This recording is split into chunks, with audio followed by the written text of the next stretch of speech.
వదిలిపెట్టి కేడిది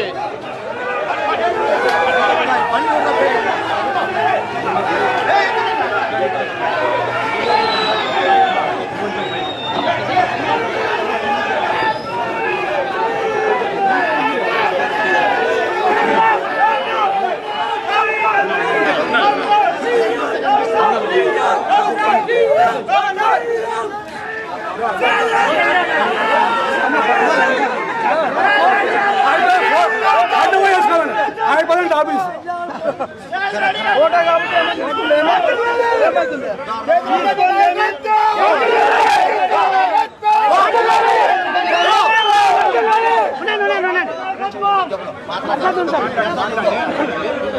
రోజే బోరుగుడే అన్నయ్య మాట్లాడతాడు పైన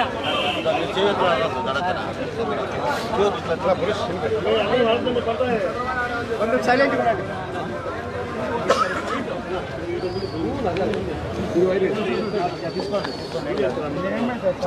ఈరోజు కరెంటు వైర్ పోయిందా కరెంటు పోయిందా? ఈరోజు పెరిగిన విద్యుత్ ఛార్జీల మీద, పెరిగిన ట్రూ యాప్ ఛార్జీల అని చెప్తూ ట్రూ ఛార్జెస్ అనే మన మీద మోపుతున్న భారానికి నిరసన తెలుపుతూ ఈరోజు ఇక్కడికి విచ్చేయడం చేసిన ధర్మవరం నియోజక ప్రజలందరికీ కూడా, కార్యకర్తలకి అందరికీ కూడా పేరు పేరున ధన్యవాదాలు తెలియజేసుకుంటున్నాము. దగ్గర దగ్గర 8 నెలలైంది కూటమి ప్రభుత్వం ఏర్పడి. ఇచ్చిన ప్రతి హామీని కూడా తుంగలేకి తొక్కుతూ ఏమాత్రం కూడా వాటిని పట్టించకుండా విస్మరిస్తూ, తప్పు చంద్రబాబు నాయుడుది కాదు, వినే జనాలది. ఎందుకంటున్నానంటే ఇది 1 కాదు, 2 కాదు, 3 కాదు, ఇది 4వసారి ఆయన ముఖ్యమంత్రి. ప్రతిసారి కూడా ఆయన తప్పుడు హామీల మీదనే అధికారంలోకి రావడం జరిగింది. మీరు వీడియోలలో అంతా కూడా చూసింటారు. బాధుడే బాధుడు, మీకు ఇవన్నీ ఛార్జీలన్నీ వేస్తున్నారు, మన ప్రభుత్వం వస్తానే వాటన్నిటినీ కూడా తగ్గిస్తానని చెప్పేసి హామీ ఇవ్వడం జరిగింది. తగ్గించే కథ దేవుడికి ఎరగ. 15,000 కోట్ల రూపాయలకు సంబంధించి ఈరోజు మన మీదే మళ్ళీ భారం పడుతుంది. గతంలో ఇదే విధంగా 14 నుంచి 19 మధ్యలో ఉన్నప్పుడు, చంద్రబాబు నాయుడు ఉన్నప్పుడు కూడా ఇదే విధంగా విద్యుత్ అంతా కూడా భారం మన మీద కూడా వేయడం జరిగింది. చాలా మందికి తెలుసు, అప్పుడు సర్పంచులు కానీ మున్సిపాలిటీలో ఉన్న వాళ్ళందరికీ కూడా ఆ కరెంటు అంతా కట్టడం కానీ 15th ఫైనాన్స్ డబ్బులంతా దానిలోకే పంపించేవాళ్ళం. అదేవిధంగా విద్యుత్ కొనుగోలులో కూడా బయట 4 రూపాయలకు తక్కువ దొరుకుతుంటే ఈయన 4 రూపాయల 50 పైసలు కొనేవాడు. ఇప్పుడు మనం దగ్గర 2 రూపాయల 49 పైసలకు కరెంటు కొంటున్న పరిస్థితి. దానికి కూడా రాద్ధాంతం చేసినారు. అదాని ఇట్లా చేసినాడు, వీళ్ళు ఇట్లా చేసినారు.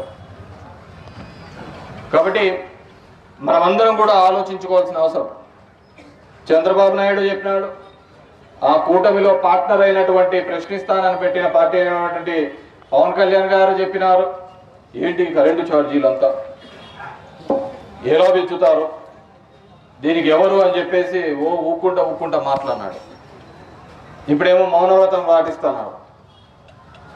ఈ విధంగా ప్రతి అంశంలోనూ కూడా దగా చేస్తూ ప్రజల్ని మోసం చేస్తూ ఉన్న ఏకైక ప్రభుత్వం ఏదైనా ఉంది అంటే ఒక్క కూటమి ప్రభుత్వమే అని చెప్పేసి చెప్పచ్చు. దీనికంతా ఆయన చెప్పేవాడు, బటన్ నొక్కేది ఏముంది, ముస్లాం కూడా ఒత్తుతాది బటన్ అని చెప్పేసి.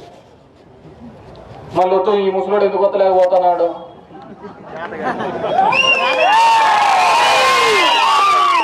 అప్పుడు ఒత్తడానికి ముస్లాం కూడా ఒత్తుతుంది, బటన్ ఒత్తడం పెద్ద కష్టమైన పనేం కాదు, అది ఏ ముస్లాం అయినా ఒత్తుతుంది. మరి ఈ ముస్లాం ఎందుకు ఒత్తలేకపోతున్నాడు? ఎన్ని హామీలు ఇచ్చినది? నోటికి వచ్చినట్టు చెప్పుకుంటూ పోయినాడు. యాక్చువల్గా నేను ఆ హామీల గురించి ఇప్పుడు సంవత్సరం తర్వాత నుంచి మాట్లాడాలా.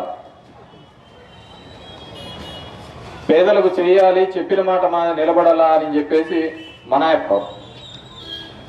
ఏదైనా చెప్తా అంటే సార్లు ముందు అధికారం లేకొచ్చదని ఈ అప్ప. జనాలు ఏ అప్పని నమ్ముతున్నారు? అబద్ధాలే నమ్మినారు. ఈరోజు అంటున్నారు మాకు ఇవి పెంచినారు ఇవి పెంచినారు అని చెప్పి. జగన్ రెడ్డి శిలక చెప్పినాడు. ఇవి కాదయ్యా, ఉంటే నాకంటే పెద్దగా ఆలోచించి చేసే వాళ్ళు ఎవరైనా ఉంటారు. నేను ఏదైతే చేయగలుగుతానో అది మాత్రమే చెప్పగలుగుతాను, ఏదైతే చెప్తానో అది మాత్రమే చేస్తాను అని చెప్పేసి. ఇది ఒక పిల్లలకి లేదా 18,000 ఇచ్చానంటే 15,000 ఇచ్చానంటే నీకు 15,000, నీకు 15,000, నీకు 15,000. ఎవరికి 15,000 కాదు కదా, ఏంది కానీ ఇచ్చింది దాంట్లో 18. ఇంకా అవన్నీ ఇదిగా ఆ విధంగా ప్రతి సందర్భంలోనూ కూడా మోసపోయినాం, దగా పన్నాం అనే మాటలు అనేది లేదు. ఎందుకంటే ఒకసారి కాదు, 2 సార్లు కాదు, ఇంతకుముందు చెప్పిన 4 సార్లు మనకు తెలిసి నెత్తికి తెచ్చుకున్నాం కదా ఈ సమస్య. నేను ఎప్పుడు అంటా అన్న వీళ్ళకు లేదు అంటే జనం దగ్గరికి ఎందుకున్నంటే మా యొక్క పెద్ద బలహీనత. వాళ్ళ తరపున మనం పోరాడాలి కదా, వాళ్ళ తరపున మనం ఫైట్ చేయాలి కదా, వాళ్ళ తరపున ఇది చేయాలి అంటే వాళ్ళ తరపున మనం అన్నీ చేస్తున్నాం. కానీ వాళ్ళు మనల్ని వద్దనుకొని అవతలికి పోయినారు కదన్న, వాళ్ళకి వీళ్ళ గురించి తెలియాలి కదా, వీళ్ళ గురించి తెలుసనే కదన్నా. లేదు లేదు ఇప్పుడు చూడు 6 నెలలు 8 నెలలు అయింది, అప్పటికే రోడ్లకి తిప్పుతున్నాడు. అప్పుడు అధికారంలో ఎప్పుడు ఉండలే, అందరినీ ఇంటింటికి పంపించా. కాబట్టి అందరినీ కోరుకునేది ఈరోజు ప్రజలు మీరు ఆలోచించారు ఏ విధంగా ఈ రాష్ట్రాన్ని సంపద సృష్టిస్తానన్నాడు. నాకు తెలిసి మనకేమో 1,00,00,000 కోట్లకు తెచ్చినాడు, మనకు 1,00,000 కొట్టినాడు. అతని సంపద ఆ విధంగా ఉంటుంది. నోటికి వస్తే అబద్ధాలు ఆ సందర్భాన్ని దాటేసుకుంటా పోతాం. మనకు అంతే. నేను ఎప్పుడు చెప్తుంటే రాజు కథ, అతను రాజు నీకు 1000 ఏనుగులు బలం అంటే బంగారం ఇమ్మంట అంటాడు. ఇంకా నీకు కొండంత బలం ఉందంటే బంగారం అడిగితే నువ్వు చెప్పినది అబద్ధమే, నేను చెప్పినది అబద్ధం, ఇంకా బంగారం అనేది ఎక్కడ ఉండదు అని చెప్పి. అట్లా కూడా మన యొక్క పరిస్థితి. నీకు చెవులకి ఏది బాగుంటుందో అది చెప్పుకుంటా పోయినాడు. ఈరోజు ఎస్సీ ఎస్టీ కాలనీలో మామూలుగా కరెంటు దానిలోకి పోతే అంటూ ఉంటారు, మేము ఇందిరమ్మ టైం నుంచి కరెంటు కట్టడం లేప, మాకు ఇప్పుడేం నుంచి పీకుతున్నారు అంత కరెంట్ అని. ఇందిరమ్మ టైం నుంచి కట్టకపోయిన పీకర్ ఏమో కానీ చంద్రబాబు ఉంటే మాత్రం కత్తిని కట్ చేస్తారు. అంతకుముందు చూసాం ఇదే కరెంటు ఛార్జీలు ఇదే విధంగా చేసినారని చెప్పేసి బషీర్బాగ్ దగ్గర రైతాలు అందరూ ధర్నా చేస్తే కాల్పులు చెప్పినాడు చంద్రబాబు. ఈ సంపద సృష్టి ఇవన్నీ కూడా డొల్ల, అన్ని అబద్ధాల యొక్క మాటలు. దయచేసి ప్రజలు కూడా ఇంకా టైం ఉంది, ఆ జమిలీ వచ్చి 3 ఏళ్లలోనూ అయిపోతుంది.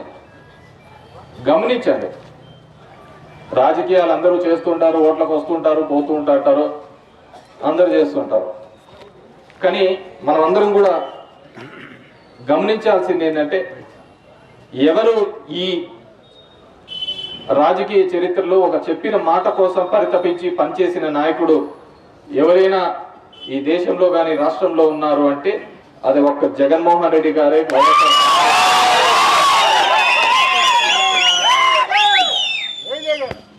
వాటికి ఆ విధంగా నికార్చిగా చెప్తూ ప్రజలే పోతాం. నేను అన్నాను జగన్ రెడ్డితో, అన్న సత్యహరిచంద్రుడు కూడా ఇట్లాగే సత్యం నిజం చెప్పని చెప్పేసి ఆడ పోయి కాటికాబరై కూర్చున్నాడు. నిజాలు ఎవరికి నచ్చవున్నా అబద్ధాలతో పోతూ ఉంటేనే చూడు చంద్రబాబు 4 సార్లు అయినాడు, అందరినీ చేసుకుంటూ పోతున్నాడు. 30,000 మంది అమ్మాయిలు మిస్సింగ్ అంటారు. మన ఎవరు మిస్సింగ్ లేదని వాళ్ళే చెప్పి 25,000 టన్నుల డ్రగ్స్ వచ్చినాయని చెప్పి మొన్న చూస్తానే అదేదో పొట్టు వచ్చిందని చెప్పి వాళ్ళు సిబిఐ వాళ్ళు. అవన్నీ ముందే తెలుసు వాళ్ళకు. ఎలక్షన్స్ టైంలో చెప్పడం, ఎందుకంటే మనకు అవుతుందని ఎలక్షన్లు అయిపోయినాక ఇంకా సిబిఐ వచ్చి అదంతా ఏంది లేదంటే ఉత్తుతాం మాట్లాడు. మరో తప్పుడు ప్రచారం చేసిన వీళ్ళనేమన్నారు. కాబట్టి మీకోసం మేము అధికారంలో ఉన్నా లేకపోయినా జనం కోసం పోరాడే నాయకుడు ఎవరైనా ఉన్నారంటే అది ఒక్క జగన్మోహన్ రెడ్డి గారు, వైఎస్ఆర్. చాలా మంది ఇప్పుడు దానిల కోసం దీనిల కోసం అటు ఇటు దుబ్బుతా అంటారు. నేను ఎప్పుడు అంటున్నా, ఒక మనిషికి ఎప్పుడైనా కానీ ఒక కష్టం వచ్చినప్పుడు నిలబడితేనే వాడు నాయకుడిగా ఎదుగుతాడు. కష్టాలు ఇచ్చినప్పుడు వంగిపోయి అంత బాగా జరుగుతున్నప్పుడు నేనే హీరో అంటే వాడు నాయకుడు కాదు. సో ఇలా పోయిన వాళ్ళను చాలా మంది నాయకుల్ని తయారు చేసిన పార్టీ వైఎస్ఆర్ కాంగ్రెస్ పార్టీ. ఎవరు ఉన్నా లేకున్నా కొత్త నాయకత్వంతో ముందుకు నడుస్తాం, ప్రజల తరపున పోరాడతాం, ప్రజల గొంతుకై నిలబడతామని చెప్పేసి తెలియజేసుకుంటూ, ఈరోజు ఇంత వర్షం పడుతున్నప్పటికీ కూడా ఈ కార్యక్రమానికి విచ్చేసినటువంటి రైతన్నలకు, వైఎస్ఆర్ కాంగ్రెస్ పార్టీ కార్యకర్తలకు అందరికీ కూడా మరొక్కసారి పేరు పేరున ధన్యవాదాలు తెలియజేస్తాను. జై జగన్, జై జగన్. పెంచిన విద్యుత్ ఛార్జీలు వెంటనే, పెంచిన విద్యుత్ ఛార్జీలు వెంటనే, పెంచిన విద్యుత్ ఛార్జీలు వెంటనే. Thank you very much.